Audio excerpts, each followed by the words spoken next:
Assalamualaikum warahmatullahi wabarakatuh. Perkenalkan, nama saya Diah Sari.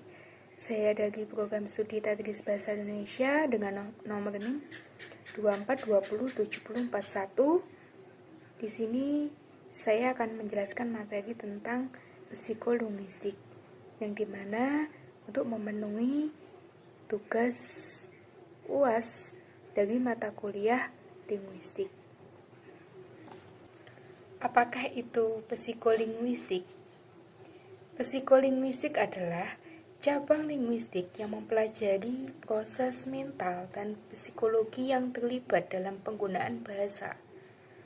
Psikolinguistik memfokuskan pada bagaimana individu memproses, memahami, dan menghasilkan bahasa. Kemudian lanjut aspek-aspek psikolinguistik. 1. Pemerolehan bahasa, yaitu proses anak-anak memperoleh bahasa. Yang kedua, pengolahan bahasa, yaitu proses mental memahami dan menghasilkan bahasa. Yang ketiga, produksi bahasa, yaitu proses menghasilkan bahasa termasuk pemilihan kata dan struktur kalimat. Yang keempat, pemahaman bahasa, yaitu proses memahami bahasa termasuk interpretasi makna. Yang kelima, gangguan bahasa, penyakit atau kondisi yang mempengaruhi kemampuan berbahasa. Itu disebut gangguan bahasa. Di dalam psikolinguistik ini ada 3 teori. Yang pertama ada teori behavioris, yaitu bahasa melalui kondisi lingkungan. Yang kedua ada teori nativis, yang dimana bahasa diprogram secara genetik.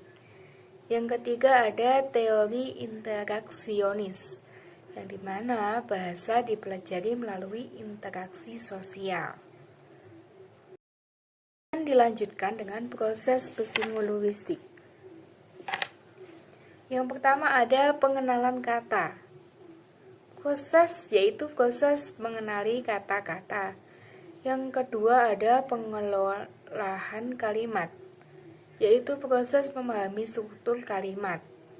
Yang ketiga ada pemahaman makna, yaitu proses memahami makna bahasa. Yang keempat ada penggunaan bahasa atau proses penggunaan bahasa dalam komunikasi. Lanjut, penerapan psikolinguistik. Ada beberapa ini, yaitu A. Pengajaran bahasa, meningkatkan efektivitas pengajaran bahasa.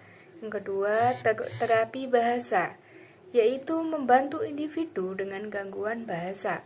Ketiga, komunikasi efektif, yaitu meningkatkan komunikasi dalam berbagai konteks. Yang keempat, linguistik terapan, yaitu meningkatkan komunikasi dalam berbagai bidang. Pengolahan bahasa, yang contohnya mengerti makna kata-kata dalam kalimat. Contohnya misalnya, aku lapar, diartikan sebagai kebutuhan makan. Yang kedua, menginterpretasikan bahasa nonverbal atau ekspresi wajah, gerakan, atau tubuh. Selanjutnya, proses pemerolehan bahasa. Yang satu ada anak-anak mempelajari bahasa dengan meniru ucapan orang dewasa. Nah, biasanya anak-anak itu yang masih kecil itu kan belum ada sekolah ataupun pengajaran pendidikan. Jadi mereka hanya meniru orang dewasa. Baik anak kecil yang masih